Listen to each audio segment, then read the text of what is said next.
Bon mardi soir, tout le monde. C'est en fin d'après-midi que la ministre fédérale des Finances, Chrystia Freeland, qui a présenté sa mise à jour économique. Et le moins qu'on peut dire, c'est que le poids de la dette, ça n'a pas fini de se faire sentir sur les finances publiques. Le déficit pour cette année qui demeure à 40 milliards de dollars, vous voyez, sur ce tableau. Mais attention, l'équilibre budgétaire promis pour 2028-2029, c'est pas dans les cartons. Cette année, on prévoit plutôt un trou dans les finances de 18,4 milliards de dollars.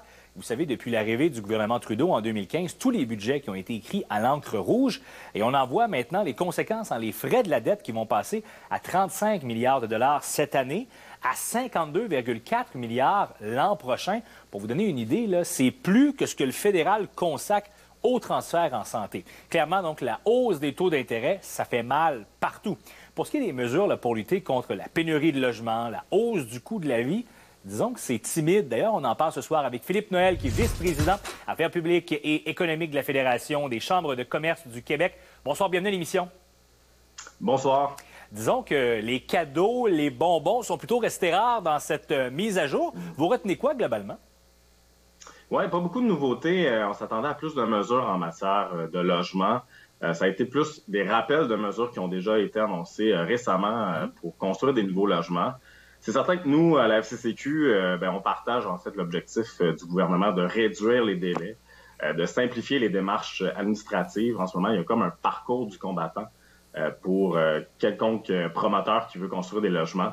Et les ordres de gouvernement doivent s'asseoir entre eux, simplifier les démarches pour construire le plus de logements possible et le plus rapidement possible. Parce qu'il faut dire que les prévisions ne donnent pas beaucoup d'espoir. La croissance de l'économie en 2024 serait de 0,4 %. Ça veut dire que ça va être dur pour beaucoup de monde, là. Oui, puis d'ailleurs, les entrepreneurs en premier lieu. Nous, une des critiques qu'on a émises cet après-midi concernant l'énoncé économique, c'est qu'on aurait souhaité voir annoncer un report du délai d'1 an au moins pour rembourser dans le compte d'urgence pour les entreprises canadiennes. Là, dès janvier prochain, les entreprises vont devoir rembourser, sinon elles sont pénalisées avec un taux annuel de 5 %. Puis pour certaines entreprises qui font face à des problèmes d'endettement, notamment du côté de la restauration ou du commerce au détail, ça peut représenter des sommes vraiment importantes. Donc, le gouvernement a demandé davantage de flexibilité aux institutions bancaires et financières auprès de leurs clients. Nous, on demande au gouvernement fédéral davantage de flexibilité dans le compte d'urgence pour entreprises canadiennes, pour les entreprises. Vous parlez de montants importants pour certaines organisations. Vous avez mentionné, entre autres, le milieu de la restauration. Montant important ou montant fatal pour certaines organisations qui ne seront pas en mesure de rembourser ce prêt-là? Parce que cet argent-là a été utilisé pendant la pandémie. Effectivement, ce n'est pas toutes les entreprises qui vont être en mesure de rembourser en fait leur dette, et ça, c'est très triste. L'objectif, c'est d'en sauver le plus possible. Nos chambres de commerce partout à travers le Québec nous en parlent beaucoup, ces jours-ci d'ailleurs. Et donc, c'est une demande que nous, on va réitérer pour le prochain budget, au moins au printemps. Et même d'ici là, on souhaiterait qu'il y ait des signaux qui soient envoyés pour qu'il y ait de la prévisibilité pour nos entreprises. J'aimerais qu'on revienne sur le logement, justement, parce que ce qui fait mal au portefeuille des Canadiens, c'est notamment le prix que ça coûte pour se loger.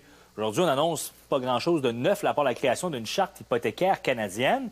Donc, quand même, c'est important pour ceux et celles qui peinent à payer leur logement en ce moment. Oui, en fait, le coût du logement est vraiment élevé en ce moment. Dans certains coins du Québec, il y a eu des hausses dans la dernière année vraiment majeures parce que la demande a explosé. Pour les entreprises, ça a des conséquences. Pour attirer de la main-d'œuvre, notamment en région, s'il n'y a pas de logement, c'est très difficile de pouvoir les localiser et très difficile de pouvoir combler la demande de travailleurs manquants pour ces entreprises-là. Donc, c'est pour ça que pour nous, on en parle beaucoup. De la rareté de main-d'œuvre.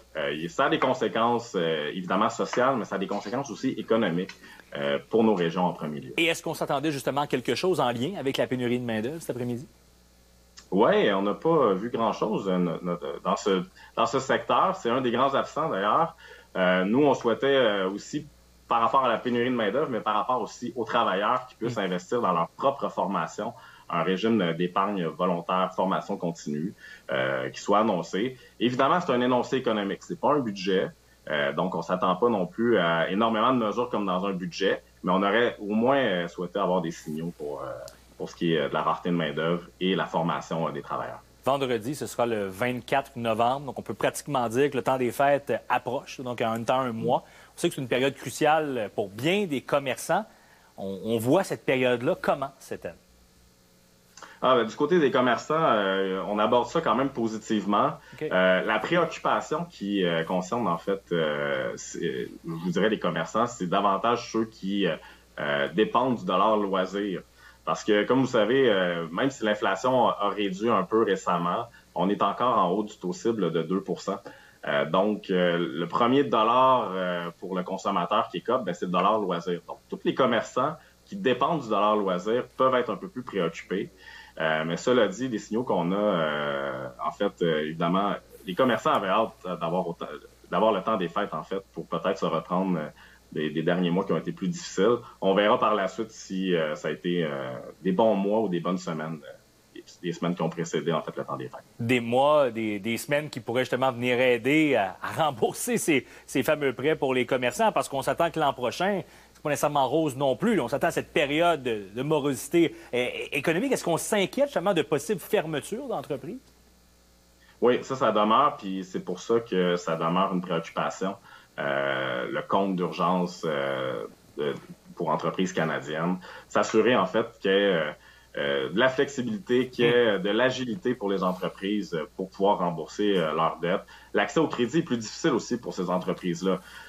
Donc, non seulement on est dans un contexte où l'inflation fait mal, continue de faire mal, mais l'accès au crédit, ça demeure un peu plus difficile. Puis on sait que les institutions financières et bancaires déjà démontrent pour certaines d'entre elles de la flexibilité pour leurs clients. Mais de notre côté, nous, on va surveiller ça, c'est certain, pour les prochains mois. Puis on va demeurer des interlocuteurs importants pour le gouvernement et s'assurer d'être un peu, si on veut, le pouls du terrain pour les ordres de gouvernement. On va continuer de suivre le tout avec vous. Merci, Philippe Noël, d'avoir pris le temps ce soir. Merci beaucoup. Bonne soirée. Au revoir.